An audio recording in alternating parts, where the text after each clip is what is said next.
지하교회 신앙의 특징이 무엇인가?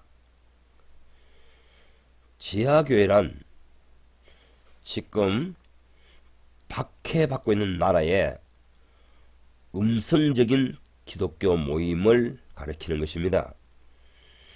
이슬람권이든 공산권이든 박해받고 있는 국가에서 국가 몰래 숨어서 밑바닥에서 신앙생활을 하고 있는 그리스도인들을 가리키는 것입니다. 제가 이 자본민주 사회에도 지하교회 신앙을 하는 사람이 필요하다. 그러한 신앙인들을 이제는 일으켜야 한다. 왜? 마지막 때이기 때문에, 종말의 때이기 때문에, 적그리스도가 나타날 때가 다 되었기 때문에, 종교 통합을 이루고 적그리스도가 일어날 시대가 다 되었기 때문에 지하교회 신앙으로 무장된 사람들을 일으켜야 한다. 이렇게 계속해서 외치고 있으니까 요즘 부쩍 지하교회 신앙이란 무엇입니까? 라는 질문을 많이 받습니다.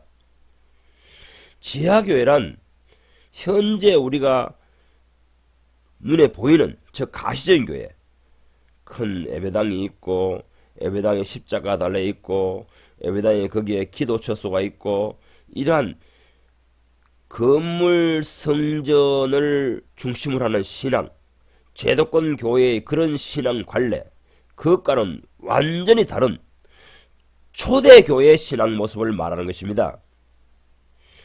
다시 말하면 사도들이 신앙을 지도하던 때에 그때의 신앙인들을 같은 그런 신앙 모습이라는 것입니다. 쉽게 말하면 초대교회 신앙인들과 가장 닮은 꼴로 신앙하고 있는 사람들이 지하교회 신앙인들이라는 것입니다. 그렇다면 사도들이 목양하던 시대, 그때의 교회, 그 신앙인들은 어떤 아름다운 행실들을 가지고 있었겠습니까? 왜 그들은 하나님이 기뻐하시는 삶을 살아내는 사람들이었습니까? 첫째, 그들은 온전히 새 언약의 복음에 준하는 실천이 있었다는 것입니다. 즉 오늘날 교회들처럼 건축물을 중심으로 된 그 건축물을 성전으로 생각하고 거기 중심으로 신앙생활을 하지 않아야 했다는 것입니다. 퇴락한 기독교 신앙은 항상 건물을 성전이라 여기고 그것을 또 교회라 여기고 그것을 예배당, 성전, 기도 처소 이렇게 호칭하며 그걸 중심으로 신앙생활을 합니다.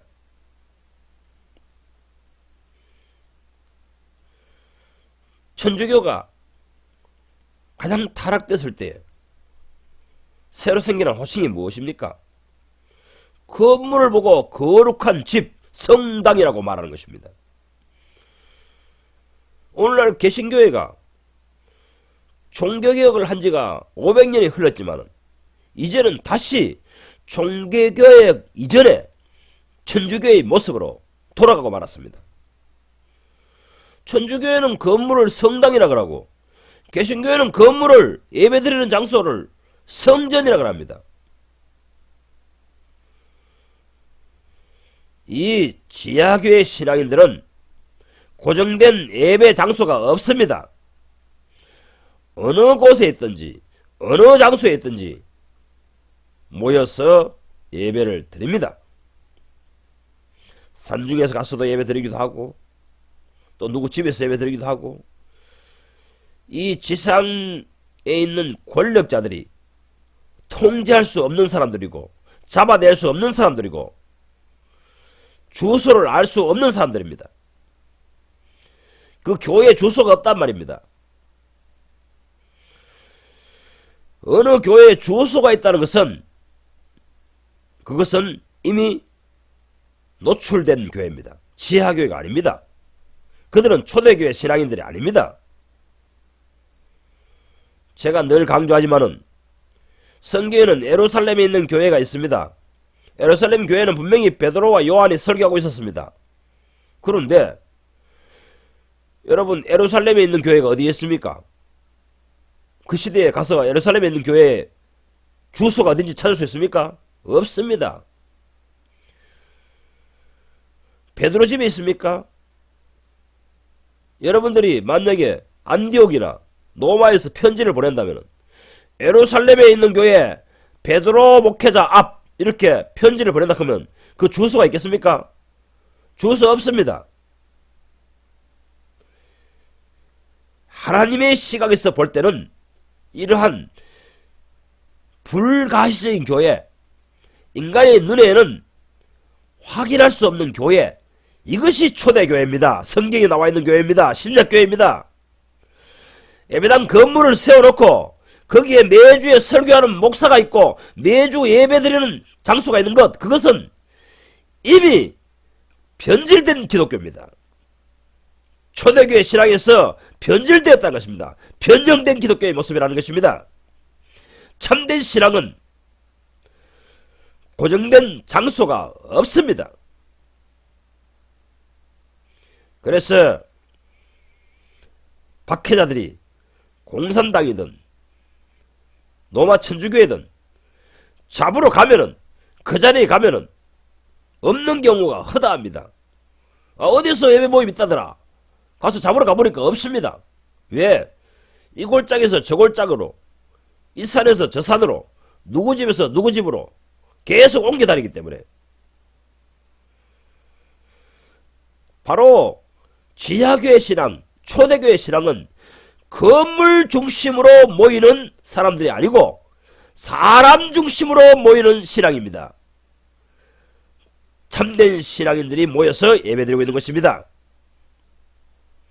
그래서 어떠한 환경에도 영향을 받지 아니합니다.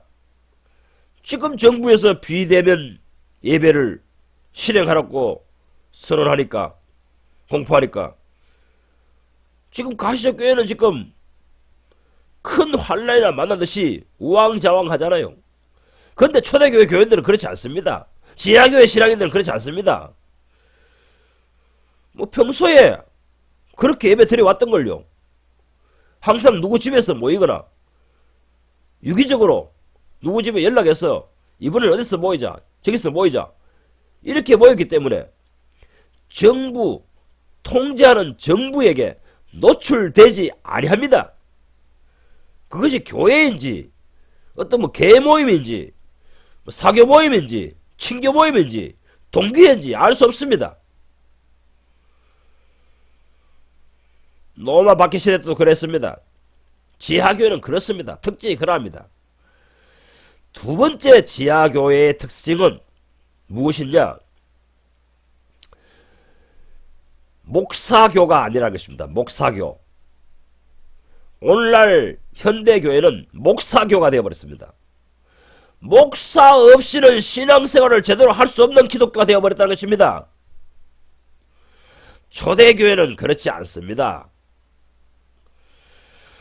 바울이나 베드로나 요한이 없어도 정상적으로 예배 생활을 하고 있습니다.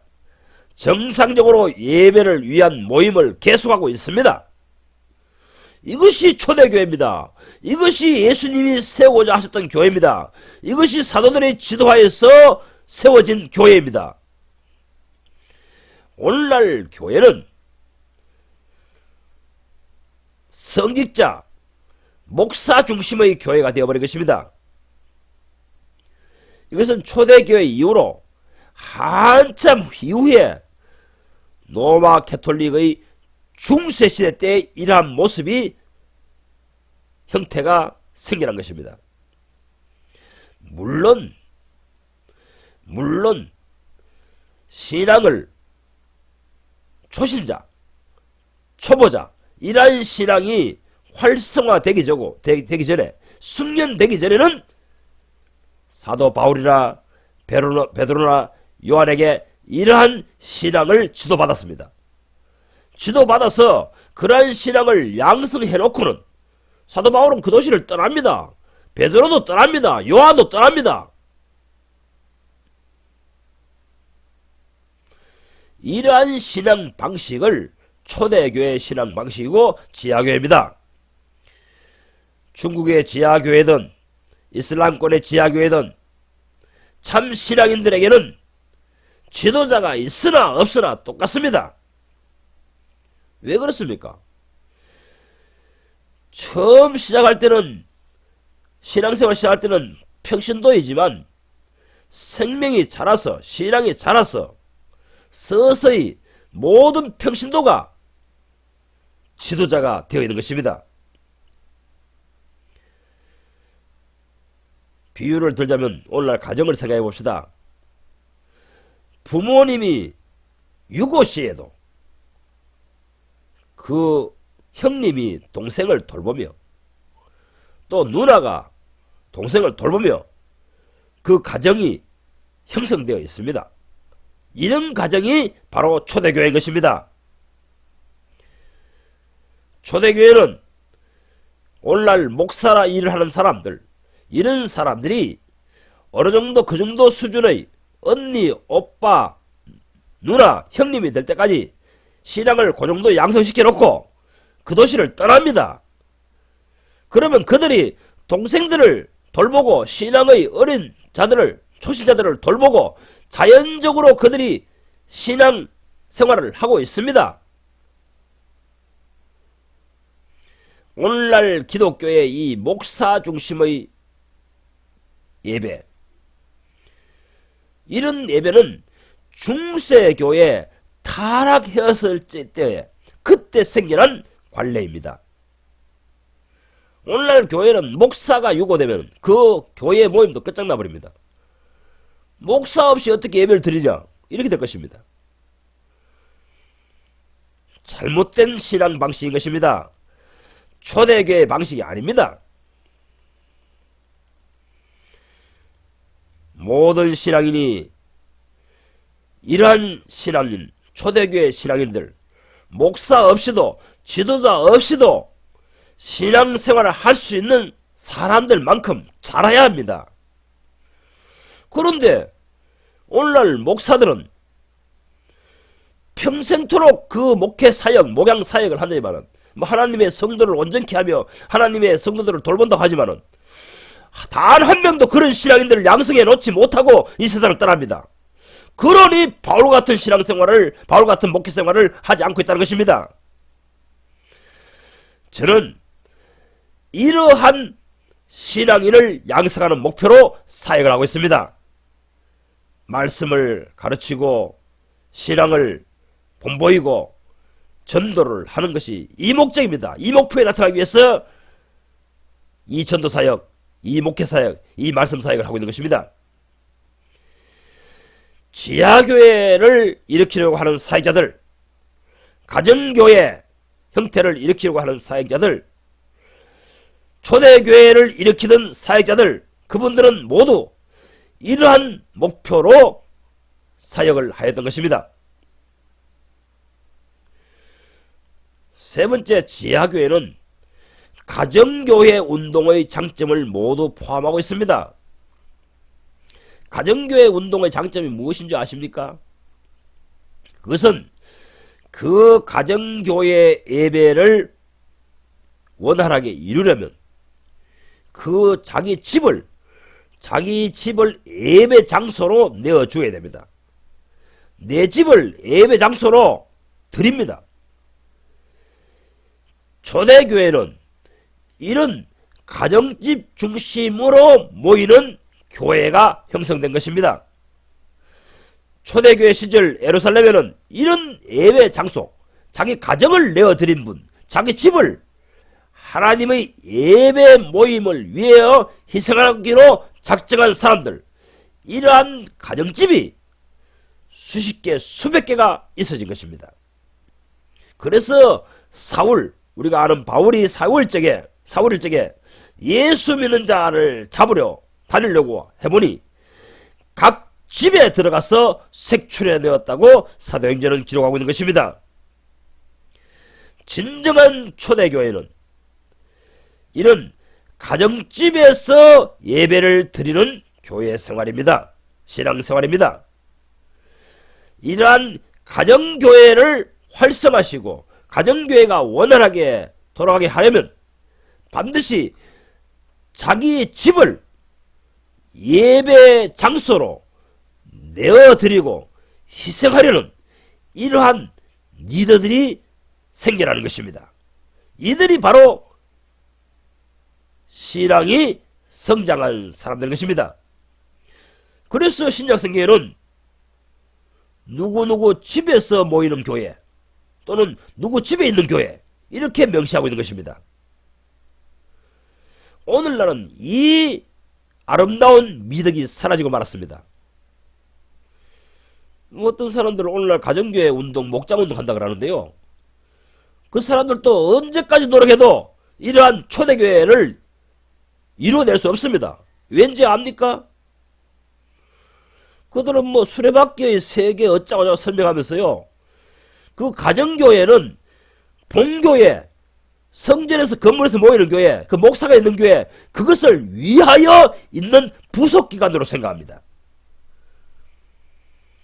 마치 뭐 여의도 순복음교회랑 오늘날 큰 대형교회에서 각 구역 모임이 이 본교회를 위하여, 본성전을 위하여 있는 작은 모임이듯이 그러한 보완된 단체로서, 부속 단체로서 여기기 때문에 그 뭐 최영기 목사, 가정교회 운동, 목장 운동 그 사람들 평생을 노력해도 초대교회를 실현할 수 없습니다.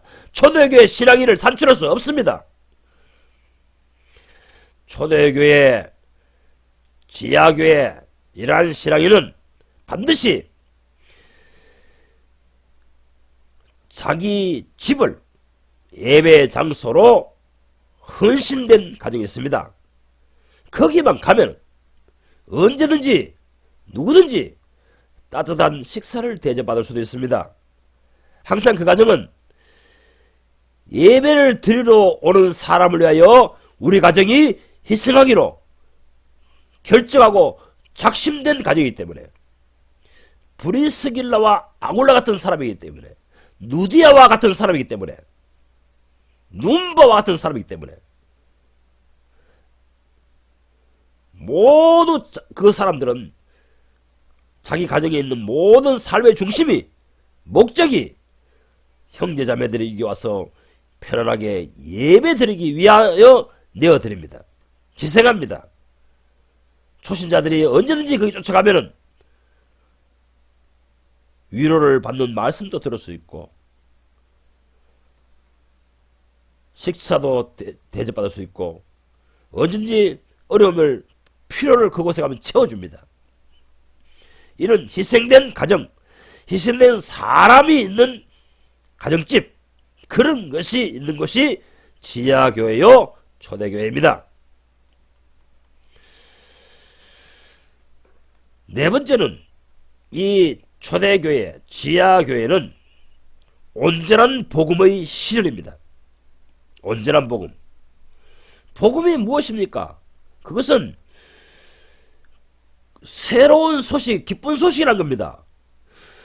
구약시대 때, 구원약시대 때 안 되는 것이 그것을 되도록, 이루어지도록, 실현 가능하도록 만들어주는 것이 기쁜 소식이라는 것입니다. 복음인 것입니다. 그것을 예수 그리스도께서 가져오셨다는 것입니다. 그것이 복음입니다.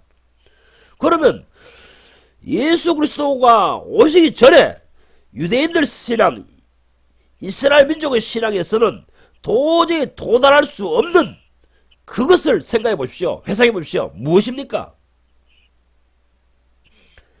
사도행전 15장 10절에 보면 사도들은 이렇게 말합니다.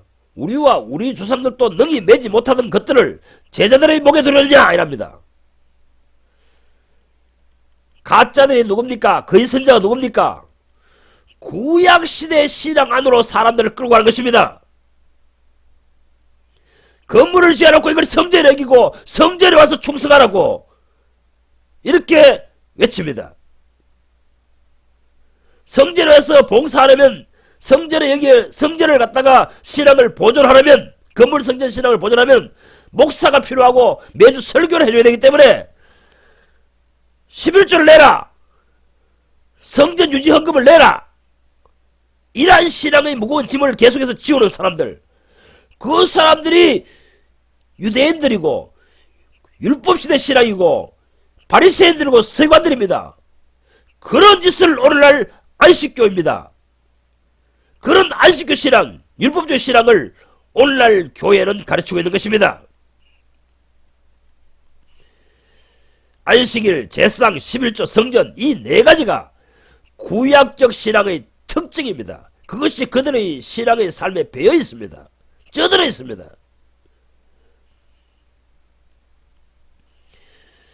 예배 행위에 대해서 생각해 봅시다. 천주교는 아시다시피 초대교회의 모습에서 타락되고 퇴락되어서 만들어진 형태의 신앙 행위입니다. 거기에서는 예배를 보고 미사라고 합니다. 성직자를 보고 사제라고 합니다. 제사장의 준말이 사제입니다. 건물은 당연히 성당이라고 하고요. 개신교 말로 성제라 그렇게 여기고 있지 않습니까? 그런데 계시록의 음녀의 딸, 그 음녀의 딸이 누굽니까? 개신교 목사들입니다. 개신교입니다. 음녀에게서 태어난 딸들이라는 것입니다. 오늘날 개신교 목사들이 그 타락한 천주교의 모습을 흉내내고 따라한다는 것입니다. 목사를 제사장으로 여기고 예배 장소를 성전으로 여기고 예배도 미사처럼 여기는 풍조가 짙어지고 있습니다. 미사 시간, 제사 드리는 시간, 그것이 아주 중요하기 때문에 거기만 참석했으면 그 다음부터는 긴장을 놓아버립니다. 하나님 앞에 솔직히 생각해 보세요. 주일날 교회 갔다 왔습니다. 예배 참석하고 왔습니다. 그 다음부터는 자기 마음대로 살지 않습니까? 아, 오늘 내가 할 일 다 했다. 주일날 해야 될 일 다 했다. 이 생각하고 살지 않습니까? 신약 신앙은 그렇지 않습니다. 24시간 주님께 경배하는 시간입니다. 주일뿐 아니라 평일뿐 아니라 어느 날 어느 시간이든지 항상 주님께 경배하는 사람입니다. 예배하는 시간입니다. 너희 삶을 하나님의 기뻐하시는 산제사로 드리라입니다. 이러하여서 어떤 특정한 시간만이 미사를 드린든지 예배를 드리고 제사를 드리면은, 희생을 드리면은 하나님 앞에서 꺼리낌이 없다. 이렇게 생각하는 사람들, 이런 신앙 방식들, 이런 정신사상이 무엇에부터 언제부터 기원된 줄 아십니까? 그것은 유대인들이 바벨론으로 포로로 잡혀서 갔을 때에 시나고그, 교회당, 회당이 생겼습니다. 시나고그라 하는 회당이 생겼습니다. 성전을 하나님께서 박살내버리니까 그들이 쫓겨나가지고 바벨론에 가서 쫓겨났습니다. 심판을 받아서 너희들 신앙이 잘못됐구나 이래서 하나님께서 때려쳐버렸습니다. 쳐버리니까 회당이 파괴되었습니다. 성전이. 그러니까 쫓겨나가지고 다시 성전의 대체 건물을 세웁니다. 그것이 회당입니다. 시나고그입니다. 이런 신앙을 이스라엘 백성들이 바벨론 포로가 잡혀갔을 때부터 예수님이 오시기까지 그런 신앙 형태를 가지고 있었습니다. 그런데 오늘날 신학교에서 예배의 기원, 예배 이 순서의 기원을 탐구해 보신 분들은 알겠지만 무엇과 흡사합니까? 그 기원이 어딥니까? 바로 회당 예배입니다. 유대인들이 시나고그 회당에서 예배드리는 방식을 그대로 본따와서 지금 우리 개신교 신앙에 적용하고 있는 것입니다. 거기 가면 앞에 강대상 같은 것이 있고요. 거기에는 성경책이 펼쳐져 있습니다. 그러면 똑똑한 납비, 성경을 잘 말하는 납비가 나와서 성경을 해석해서 가르칩니다. 그리고 중간중간에 찬송 하나씩 부릅니다. 시를 낭독하기도 합니다. 그리고 회당에 가장 어른쯤 되는 분이 축복기도를 합니다. 그리고 예배 모임이 쫙 끝납니다. 현대교회 예배 모습과 흡사하지 않습니까? 이것이 잘못되었다는 것을 처음 발견한 신학자가 있습니다. 그것이 누구냐면 경건주의 운동, 그것을 일으킨 스펜너라는 신학자입니다. 이 스펜너의 신앙의 골자가 무엇이냐? 그것을 사람들이 모릅니다. 스펜너의 회복운동, 초대교회 신앙 복원운동의 골자는, 핵심은 예배 회복입니다. 예배 형식의 회복입니다. 뉴턴은 의신득의의 진리를 바울 시대로 복원시켰다면, 스펜너는 예배 형식을 초대교회 시절로 복원시켰습니다. 그 신앙의 영향을 받은 사람이 바로 진젠돌프와 모르비안 교도 또한 웨슬레인 것입니다. 오늘날 현대교회는 이 초대교회, 가정교회, 가정집교회, 이러한 교회의 모습을, 유기적으로 모이는 교회, 이런 모습을 잃어버렸습니다. 상실해버렸습니다. 그래서 웨슬레는 이 경건주의 운동 스펜너 목사님의 주장을 받아들여서 감리교회에서 처음 속회 모임을 시작했던 것입니다. 이 속회 모임의 본을 따라서 오늘날 대부분의 기성교회에서 구역 예배 모임, 이것을 만든 것입니다. 스펜너 이전의 기독교는 강단 설교밖에 없었습니다.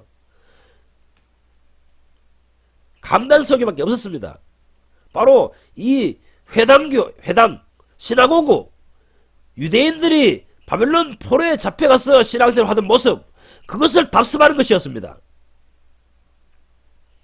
그러면은 이 강단을 만들어 놓고 강단 설교를 중심으로 하는 예배 시간과 초대교회 신앙의 차이점은 무엇입니까?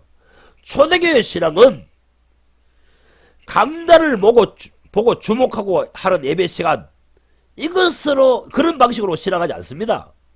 항상 가정집이나 어디서 삥 둘러 앉아서 예배 모임을 가졌습니다. 그리고 그 중심에는 항상 예수님의 피와 예수님의 몸, 그리스도의 몸을 상징하는 떡과 잔이 있습니다. 성만찬을 중심으로 예배를 드렸던 것입니다. 존 칼빈조차도 이 사실을 인지했기 때문에, 이 사실을 만졌기 때문에 좋은 교회, 참된 교회의 표시가 뭐냐? 성만찬의 의미가 되새겨지는 교회다. 존 칼빈까지도 이렇게 외쳤던 것입니다. 오늘날 교회는 성만찬, 떡의 의미와 피의 의미가 사라져버렸습니다. 떡은 그리스도의 몸입니다. 주의 몸입니다. 그래서 사도 바울은 그리스도의 몸을 인지하지 못하고 그것을 중심에 두지 못하고 성만찬에 참여한 자는 죄를 범하고 있는 것이라. 한마디로 자격이 없다는 것입니다. 예배 참석할. 하나님께서 그런 예배를 받으시지 않는다는 것입니다. 새 언약의 신앙인들의 예배가 아니라는 것입니다.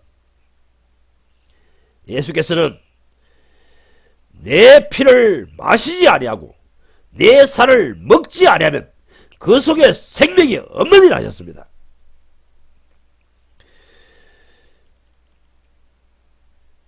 건물 중심이 아니고 강단 중심이 아니고 유기적으로 어디서나 자연스럽게 하나님께 예배드리고 경배하는 모임이 연출되는 그러한 신앙생활, 그러한 생활이 지금 이 시대에 실현시키란 그리 쉬운 것이 아닙니다.